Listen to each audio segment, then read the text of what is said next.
Friends, इस short video में हम अक्री गैस के बारे में बात करेंगे। तो चलिए देखते हैं कि अक्री गैस क्या होती है। देखो, अक्री गैस आवर्त सारणी में शून्य वर्ग की जो गैसें हैं वो अक्री गैसें हैं। ठीक है, क्योंकि ये रासायनिक क्रिया में भाग नहीं लेती हैं। ठीक है, तो देखो, शून्य वर्ग के तत्व जो रासायनिक दृष्टि से निष्क्रिय होते हैं, इस कारण इन तत्वों को अक्री गैस या उत्कृष्ट गैस कहते हैं। ठीक है, उत्कृष्ट गैस मतलब नोबेल, NOBLE। ठीक है, नोबेल गैस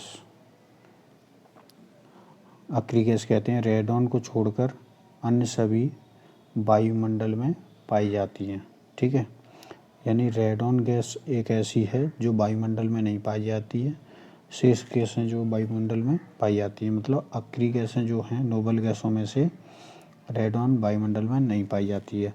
अक्री गैसों की खोज लॉकेयर, रैमजे या रेले का श्रेय आदि को दिया जाता है। ठीक है, तो अक्री गैसों की खोज का श्रेय किसको दिया जाता है? तो लॉकेयर, रैमजे और रेले को दिया जाता है। अक्री गैसों की प्राप्ति दुर्लभ होने के कारण इन्हें दुर्लभ गैस भी कहा जाता है। ठीक है, रेयर पाई जाती है, मतलब बहुत कम मात्रा में ये पाई जाती है, इसलिए इनको दुर्लभ गैस भी कहते हैं।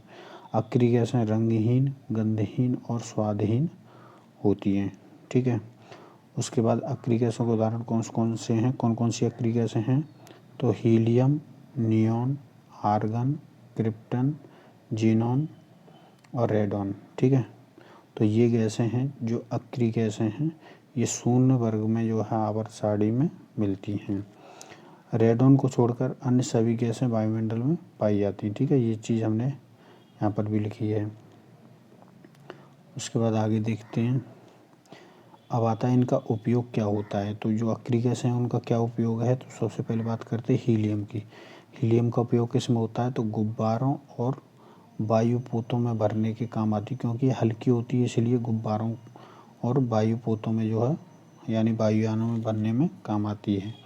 गहरे समुद्रों में गोता लगाने वाले सांस लेने के लिए वायु के स्थान पर हीलियम और ऑक्सीजन का प्रयोग करते हैं। ठीक है, हीलियम और ऑक्सीजन मिश्रित जो है वायु के स्थान पर जो है हीलियम और ऑक्सीजन के मिश्रण का प्रयोग करते हैं। ठीक है, धातु क्रम में यानी धातुओं संबंधित जो निष्कर्षण होते हैं उसमें अक्री गैस वायुमंडल की आवश्यकता होती है। ठीक है, धातु क्रम में जहाँ अक्री वायुमंडल की आवश्यकता होती है, यानी धातु क्रम में अक्री वायुमंडल की आवश्यकता होती है, तो वो किस प्रकार से पूरा किया जाता है?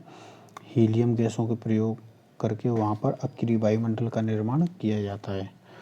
वायु से यह बहुत हल्की होती है, इसलिए बड़े बड़े हवाई जहाज़ों के टायरों में ये गैस भरी जाती है। ठीक है, तो ये हो गया हीलियम के बारे में। उसके बाद बात करते हैं नियॉन। तो नियॉन बहुत कम दाब पर नियॉन से भरी ट्यूब में से विद्युत गुजारने पर नारंगी रंग की चमक पैदा करती है, इसीलिए विद्युत संकेतों का उपयोग करने में इसका प्रयोग किया जाता है। तो नियॉन गैस का प्रयोग किसमें किया जाता है? विद्युत संकेतों का प्रयोग करने में। उसके बाद आर्गन गैस का प्रयोग कहाँ किया जाता है? तो नाइट्रोजन के साथ मिलाकर आर्गन विद्युत बल्बों तथा रेडियो बल्बों और ट्यूबों में प्रयोग की जाती है। ठीक है, नाइट्रोजन के साथ मिलाकर इसका प्रयोग किया जाता है बल्बों में, रेडियो बल्बों में और ट्यूबों में। ठीक है, उसका क्रिप्टॉन और जीनॉन की बात करें तो इनका प्रयोग किसी विशेष कार्य में नहीं किया जाता। उसका रेडॉन की बात करें तो